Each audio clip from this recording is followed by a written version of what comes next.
Ed et Mabel Lawrence étaient simplement un couple de retraités ordinaires lorsqu'ils ont embarqué pour la première fois à bord de l'océan Serenity. Ce devaient être des vacances de célébration après des décennies de dur labeur, mais quelque chose dans la vie à bord du navire avait un goût différent. Libéré des stress banals de la vie terrestre, le couple réalisa qu'il avait trouvé l'évasion parfaite.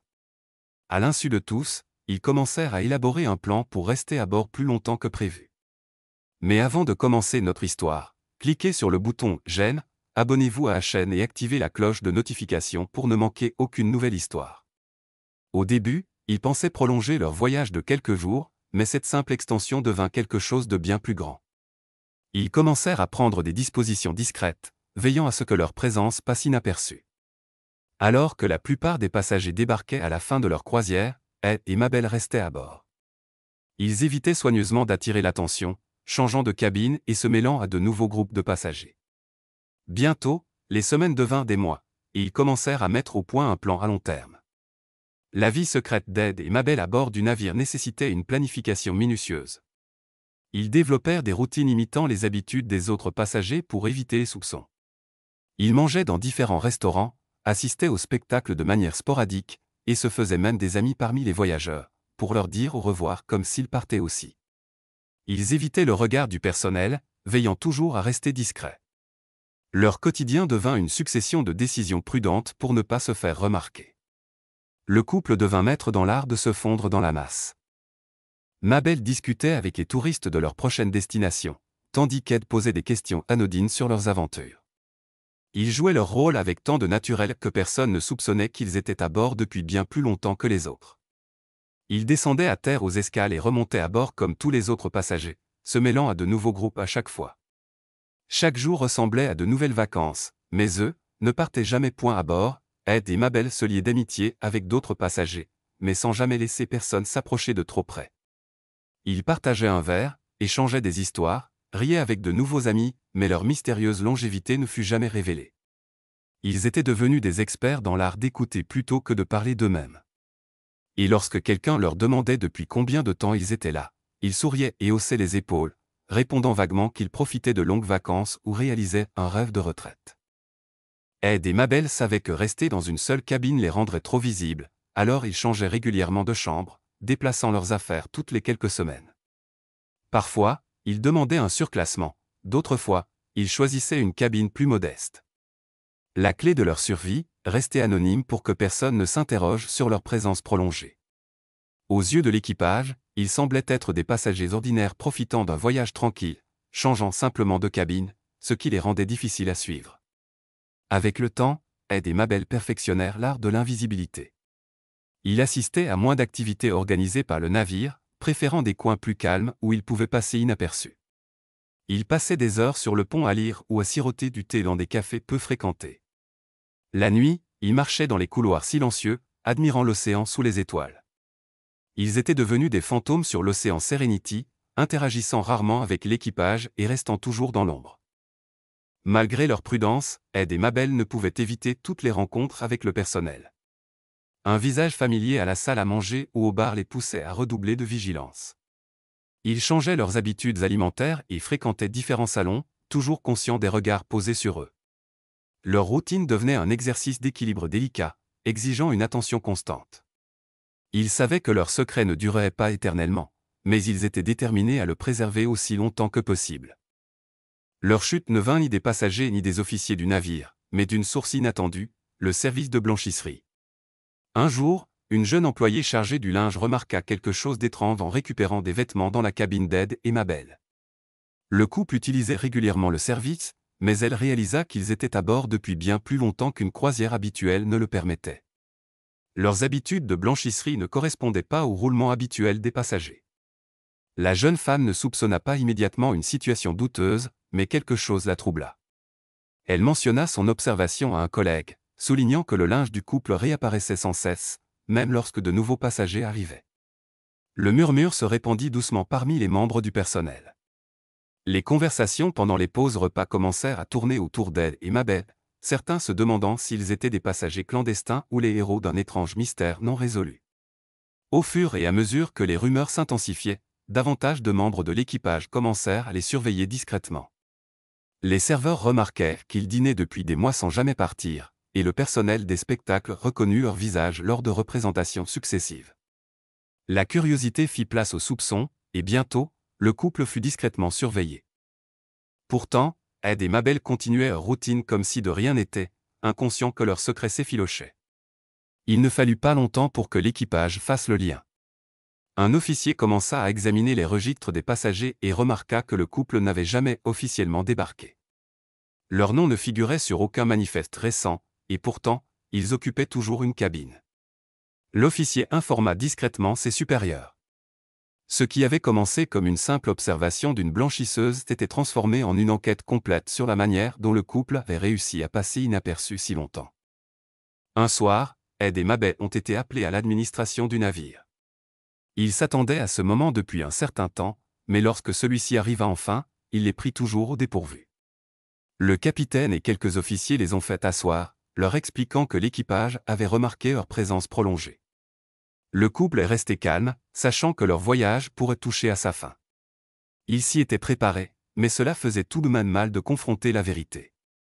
Lorsqu'on leur demanda depuis combien de temps ils étaient à bord, Ed et Mabel partagèrent leur histoire. Ils n'avaient pas prévu de rester éternellement, mais une année s'était transformée en 2, et 2 en 10. La vie à bord du navire était devenue leur réalité, une vacance sans fin où ils n'avaient pas à se soucier des factures, des rendez-vous médicaux ou des obligations familiales. Le capitaine écouta, à la fois incrédule et amusé, tandis qu'ils expliquaient comment ils avaient survécu sans être détectés pendant si longtemps. Le capitaine se trouvait dans une position difficile. D'une part, Ed et Mabel n'avaient enfreint aucune loi en restant à bord, bien qu'ils aient exploité une faille dans le système du navire. D'autre part, leur présence continue posait un défi logistique. Comment avaient-ils évité la détection pendant si longtemps ? Le capitaine réalisa que ce n'était pas simplement une question d'expulser 2 passagers. Il s'agissait d'empêcher qu'une telle situation ne se reproduise. Après mûre réflexion, le capitaine décida de gérer la situation discrètement. Plutôt que de provoquer un scandale public ou d'alerter les autorités, il proposa à Ed et Mabel un marché. Ils pouvaient rester jusqu'à la fin du voyage en cours, mais après cela, ils devraient débarquer et quitter l'océan Serenity. Ed et Mabel acceptèrent, bien que la réalité de leur départ pèse lourdement sur eux. Leur aventure de 10 ans touchait enfin à sa fin. Pendant les dernières semaines de leur voyage final, Ed et Mabel savourèrent chaque instant. Ils revisitaient leurs endroits préférés à bord, du coin tranquille de lecture dans la bibliothèque à la terrasse isolée où ils avaient passé d'innombrables soirées à regarder le coucher du soleil. Chaque repas, chaque promenade le long de la promenade, semblait être un adieu à la vie qu'ils avaient connue pendant la dernière décennie. C'était doux amer, mais ils savaient que cela ne pouvait pas durer éternellement. À l'approche de leur dernier jour à bord de l'océan Serenity, Ed et Mabel firent discrètement leurs adieux à l'équipage. N'étant plus invisibles, ils étaient devenus une partie de la légende du navire. Lors de leur dernière nuit, ils s'assirent sur leur balcon, regardant la lumière de la lune scintiller sur l'eau, réfléchissant à leurs années en mer. Cela avait été une aventure de liberté et de tranquillité, mais il était désormais temps de retourner dans le monde réel. Le matin de leur débarquement fut calme et solennel. Lorsque le navire accosta, ils préparèrent leurs affaires pour la dernière fois. Marchant main dans la main sur la passerelle, le sol solide sous leurs pieds leur semblait étranger après une décennie en mer. N'ayant pas de plan précis pour l'avenir, ils savaient seulement qu'un nouveau chapitre les attendait. Le retour sur la terre ferme était accablant. Le rythme effréné de la vie, le bruit, et l'absence du rythme familier du navire les rendaient mal à l'aise. Ils avaient vendu leur maison il y a longtemps, pensant que leur voyage serait de courte durée. Maintenant, trouver un endroit où s'établir semblait intimidant. Chaque endroit semblait trop calme, manquant de la liberté infinie de l'océan. Le monde avait changé pendant leur absence. La technologie avait progressé, les laissant lutter pour s'adapter. Ils assistaient à des ateliers pour apprendre à utiliser les smartphones et les applications, mais le monde numérique leur semblait étranger. Retrouver de vieux amis était doux amer. Beaucoup étaient passés à autre chose, et certains étaient partis.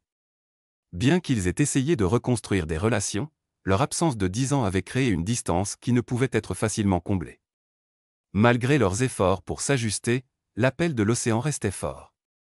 Ils visitaient souvent les marinas, observant les navires de croisière partir, aspirant à la vie qu'ils avaient laissée derrière. Un an plus tard, ils réservèrent une petite croisière pour revisiter l'océan Serenity. Marcher sur ces ponts était comme saluer un vieil ami. Bien que l'équipage ait changé, le navire restait familier, éveillant des souvenirs de leur vie cachée à bord. Réalisant que leur amour pour les croisières n'avait pas disparu, Ed et Mabel commencèrent à planifier de nouvelles aventures. Ils se lancèrent dans des voyages vers différentes régions du monde, retrouvant à nouveau la liberté de la mer. D'autres voyageurs, fascinés par leur histoire, plaisantaient souvent en disant qu'ils essaieraient la même chose. Ed et Mabel riaient, sachant tout ce que cela avait demandé en termes de secrets et de planification. En vieillissant, ils réfléchissaient à leur aventure peu ordinaire, se demandant si quelqu'un d'autre tenterait ce qu'ils avaient fait. Le monde était devenu plus connecté, rendant un tel exploit improbable. Pourtant, ils étaient fiers de leur passé audacieux, sachant qu'ils avaient vécu une vie que peu pouvaient imaginer, une vie pleine d'aventures, de liberté, et d'histoires qu'ils porteraient pour toujours. Lors d'un de leurs voyages de retour, Ed et Mabel reçurent la visite surprise du capitaine du navire. Leur séjour de 10 ans était devenu une légende, et le capitaine était impatient de les rencontrer. Autour de verre dans sa cabine, ils se remémorèrent leur temps à bord, les moments de tension et l'aventure tranquille qu'ils avaient vécue. Au fur et à mesure de leur croisière, ils devinrent bien connus des voyageurs.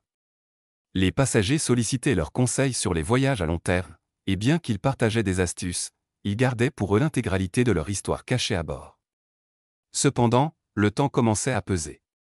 Les longs voyages devenaient épuisants, et ils commencèrent à opter pour des trajets plus courts, sachant qu'ils voyageraient aussi longtemps qu'ils le pourraient. Après des années de petites croisières, ils décidèrent de partir pour un dernier grand voyage, un tour du monde couvrant les 7 continents.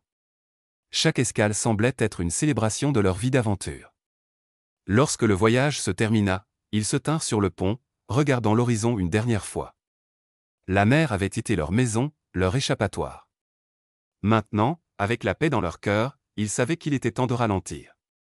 Ils s'installèrent dans une petite ville côtière, trouvant du réconfort dans une petite maison au bord de l'eau.